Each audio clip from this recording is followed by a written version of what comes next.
Imagine a scorching summer afternoon in a tiny southern town. The sun is unrelenting, heat shimmering on the blacktop roads that slice through endless stretches of farmland. It's 1935, and in Faraday, Louisiana, a boy named Jerry Lee Lewis has just come into the world. No one suspects that this child, born into a working-class family scraping by on faith and gumption, will one day rise to global fame with a ferocious, piano-pounding style that will redefine rock and roll. And absolutely no one imagines that along this journey, he'll become as notorious for his scandals and tragedies as for his scorching talent. Yet that is exactly what happened. From the very beginning, his life seemed touched by both light and darkness, blessed by raw musical talent, yet haunted by losses that would shape him into one of the most complicated legends the music world would ever know. The boy's name was Jerry Lee Lewis, but in those early days, nobody could have predicted that he would later be dubbed the Killer, or that he would leave such a complicated, meteoric trail of genius, scandal, tragedy, and rebirth. It all started in a town that itself was a contradiction. Faraday, both devout and decadent, where gospel hymns melded with raucous juke joint boogies, and the line between good and evil seemed as thin as a single musical note. One of his earliest memories must have been a profound one, although it came wrapped in grief. When Jerry Lee was only 3 years old, his older brother Elmo Jr. was killed by a drunk driver. As he grew older, he would carry that tragedy in his heart, a reminder that fate could be both cruel and unpredictable. Even before he could fully comprehend what death meant, he'd experienced it up close, and it instilled in him a restless, sometimes reckless energy, as though tomorrow might be stolen away. Around age 9, his parents recognized that something burned inside him, an unspoken yearning that spilled out whenever his small hands found a musical instrument. They had little money. Times were hard, especially for farmers in rural Louisiana. Yet somehow they found the will and the means to mortgage their farm so they could buy Jerry Lee a piano. That single decision, that leap of faith, would alter the course of music history. People said they could hear the piano even before they reached the family's modest home, because Jerry Lee played it day and night.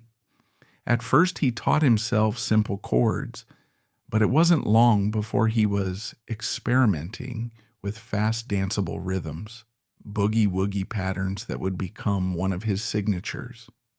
Legend has it that he would sneak out of the house and tiptoe into Haney's Big House, a local blues club, pressing himself against the walls just to absorb the music through the cracks, soaking in the guitar riffs, the piano runs, the hollers and whoops of an audience set aflame by the energy of live musicians. He had no business being there, a 9 or 10-year-old peeking into a world of grown-up revelry, but that forbidden fruit only electrified his sense of what music could be, raw, dangerous, and spiritual, all at once. That conflict between the sacred and the profane would follow him throughout his life. Years passed, and with them came an adolescence steeped in both the holy and the sinful. On Sundays he was meant to play gospel tunes or solemn hymns, but his fingers itched for that wilder boogie-woogie. The tension came to a head one day when he performed something decidedly more rocking at a Catholic school event. For that transgression, he was expelled. He had, in the eyes of the administration, brought the devil's music into a sacred space. But Jerry Lee never saw it as the devil's music. To him, it was just the unstoppable spirit of rhythm and melody, bridging the gap between heaven and earth. It was unstoppable, yes, and it was also uncontainable. For him, if you felt it, you had to play it. That was all there was to it. That rebellious streak wasn't limited to his relationship with music. By the age of 16, in 1952, he married for the first time. A preacher's daughter, no less. The marriage lasted a year and a half before collapsing, and not long after he found himself entering into a second marriage before the ink was even dry on the first divorce decree. That triggered a legal tempest. People muttered that Jerry Lee Lewis was wild, irresponsible, maybe even a bit cursed, doomed to keep making scandalous choices. But he just kept moving forward, convinced that fate would steer him where he needed to go. Meanwhile, he played every chance he got, in local joints on dusty roads, in small studios, anywhere that had a piano and a microphone. His turning point arrived in 1956 when he walked into Sun Records in Memphis. The place was already legendary thanks to Sam Phillips, the man behind Elvis Presley, Johnny Cash, and Carl Perkins. Sam saw something in Jerry Lee. Not just talent, but the sort of raw, unbridled performance energy that can't be taught. Jerry Lee was assigned to session work at first, backing other Sun artists. But in 1957, everything exploded when he recorded Whole Lotta Shakin' Going On. The track was unstoppable, with his hands slamming the keys and his voice blazing with urgency. You could practically feel the floorboards rattle when that song came on the radio. It soared up the charts, launching Jerry Lee to sudden fame. There he was, a small-town Louisiana boy, catapulted into the limelight right alongside Elvis, performing with a manic fervor that turned his shows into borderline exorcisms of pent-up energy. Yet even that success paled in comparison to the shockwave that was about to shatter his bright new celebrity. In 1957, Jerry Lee married for the third time, this time to Myra Gale Brown, who was not only his cousin but also just 13 years old. When the press got hold of that information, it was like an atom bomb detonating. The outcry was immediate, furious, and sustained. Reporters chased him, editorialists condemned him, and once adoring fans turned away in horror. He had just arrived in the United Kingdom for a tour that was supposed to cement his status as rock and roll royalty. Instead, outraged British audiences and media demanded answers. The tour was canceled. Jerry Lee returned stateside in disgrace. Radio stations yanked his records off their playlists. Venues tore up his contracts. In the blink of an eye, his unstoppable rise came crashing down. The man who had just recently been touted as a contender to Elvis's throne was now fighting for career survival. If life had been simple, perhaps that scandal alone would have defined him. Yet Jerry Lee Lewis was never simple.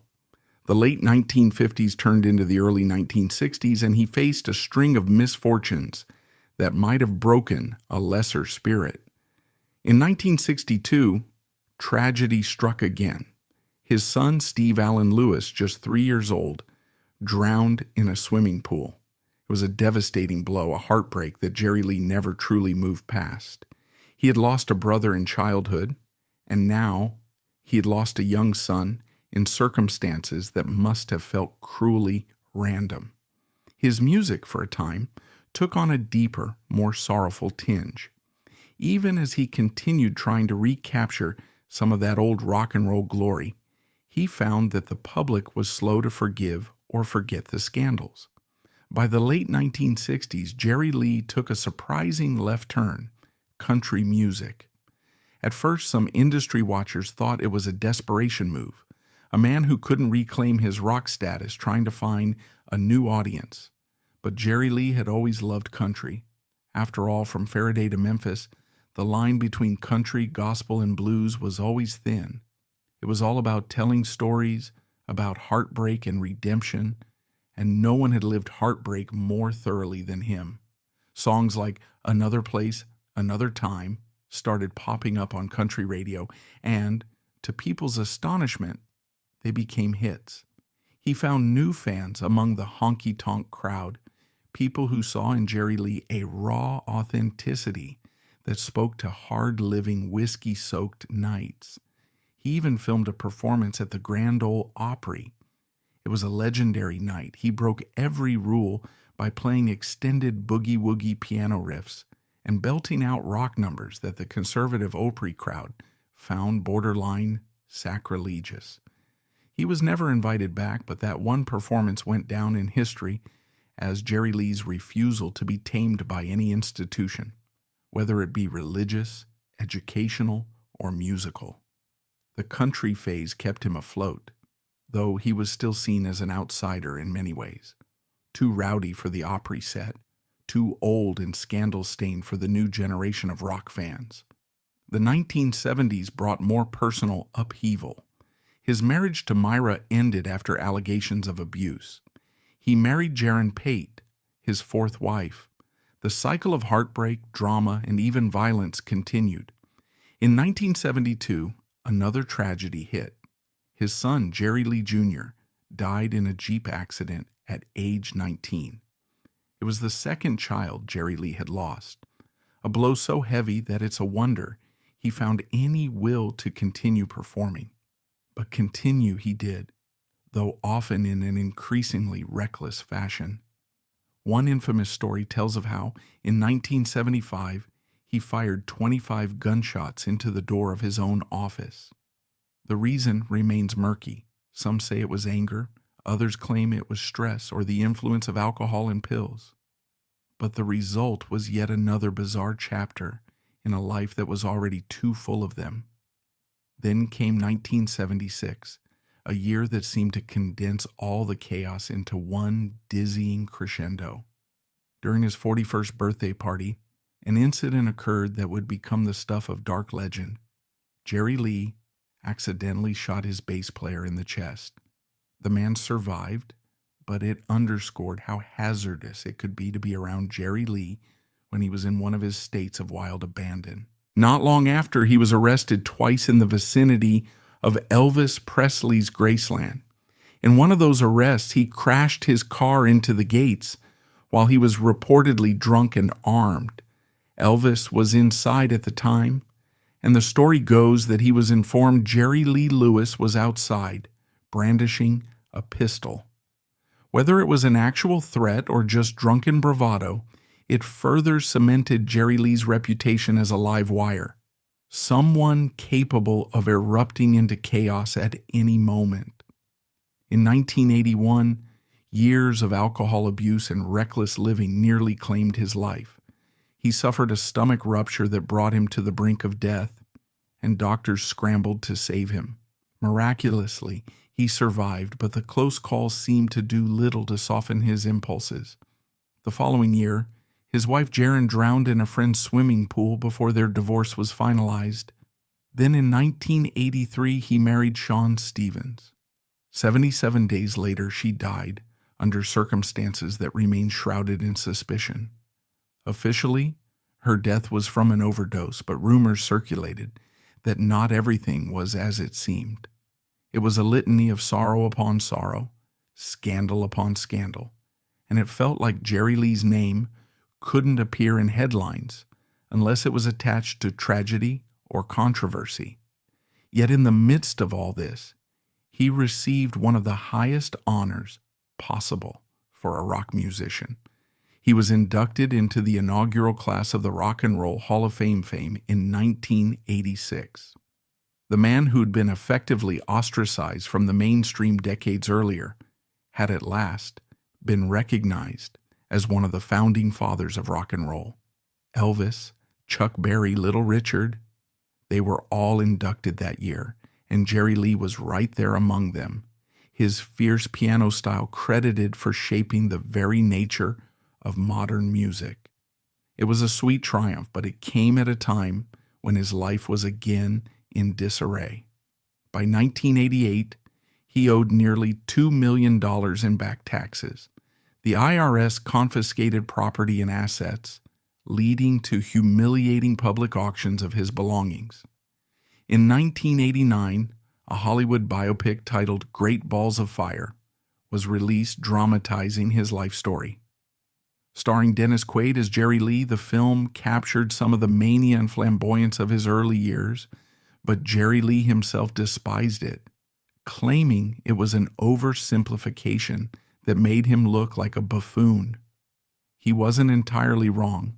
It's hard to capture such a contradictory personality in a neat 2-hour film. As the 1990s dawned, many assumed Jerry Lee's best days were behind him. The golden era of rock and roll was already nostalgia, and his repeated health scares, legal battles, and personal misfortunes had left him looking like a survivor of a war that had never ended. But somehow, he stayed alive, kept recording, and played the occasional show, even if sometimes he had to sit down at the piano rather than leap up and kick the bench away as he'd once done in his youth. A younger generation of musicians discovered him through old Sun Records compilations, and some recognized that under all the tabloid stories lay a musician of towering importance. Then, heading into the new millennium, Jerry Lee found an unexpected benefactor. Sometime around the year 2000, billionaire Steve Bing took an interest in Jerry Lee's career. He provided financial support, allowing Jerry Lee to settle some debts and focus on recording again. It was an act of patronage more reminiscent of centuries past, when kings and aristocrats sponsored artists.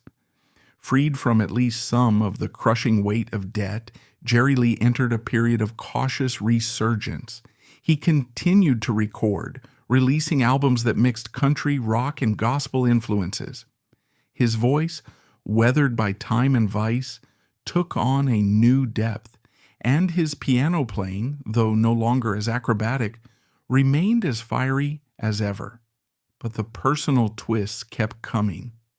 In 2012, Jerry Lee married for the 7th time, taking as his bride Judith Brown, who had previously been married to Jerry Lee's cousin and one-time brother-in-law. This union caused its own ripple of controversy, but by now the public was almost numb to Jerry Lee's romantic entanglements. It was just another chapter in the unending soap opera that was his life.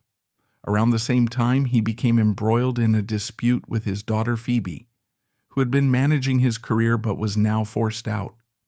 Accusations flew back and forth, with Jerry Lee claiming mismanagement and Phoebe insisting she was looking out for his best interests. Attorneys were called in, lawsuits were filed, and the entire saga played out like a grim reality show, except it was painfully real for the Lewis family. By 2019, Jerry Lee's health had deteriorated to a critical point. He suffered a stroke that left his right hand paralyzed, an unimaginable blow for a pianist who had spent a lifetime pounding the keys with unbridled ferocity. Many assumed this would finally silence him. What was Jerry Lee Lewis without his ability to assault those piano keys, kicking the bench away and hammering out a whole lot of shaking going on like a man possessed?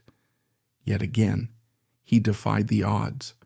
Through rehabilitation and sheer stubborn willpower, he worked to regain use of his hand. Though full recovery was elusive, he returned to the studio in 2020. For the first time, he recorded a gospel album, returning to some of the spiritual roots he had wrestled with his entire life, back to those days when his piano playing got him kicked out of school for being too worldly, too boogie-woogie for the church. It was, some said, a late-life miracle, not just that he was still alive, but that he managed to record anything at all, given his medical state. He'd outlived nearly all of his early rock and roll contemporaries. He had survived tragedies that would have crushed almost anyone else. His story is a quintessential American tale, rife with possibility and destruction, belief and sin, glamour and disgrace. It's the same cocktail that gave birth to so much of the country's greatest art, an unholy union of the sacred and profane that both astonishes and horrifies. Jerry Lee Lewis served it up in spades, and whether he meant to or not, he forced a reckoning among listeners, fans, moral guardians, and critics about what we can accept in an artist and how we reconcile greatness with the deeply flawed human behind it. Even after all the funerals, all the lawsuits, all the near-death escapes, you get the sense that If he could stand, he'd walk up to a piano, sit down, and hammer out one more boisterous chorus, launching into a rapturous version of Great Balls of Fire or Whole Lotta Shakin' Going On. In your mind's eye, you can see him, hair slicked back, lips curled in a defiant sneer, eyes gleaming with a feverish light, foot stomping the rhythm as if calling on the demons and angels alike to bear witness. In that moment, you understand that Jerry Lee Lewis, for all his controversies and calamities, tapped into something primal that made him not just a performer, but a force. Call him a villain, call him a saint who stumbled one too many times, call him a pioneer or a cautionary tale, he was always just Jerry Lee, too big for any single label. And in every note he pounded out on that piano, he left behind a piece of his soul for the rest of us to grapple with, question, condemn, and ultimately admire.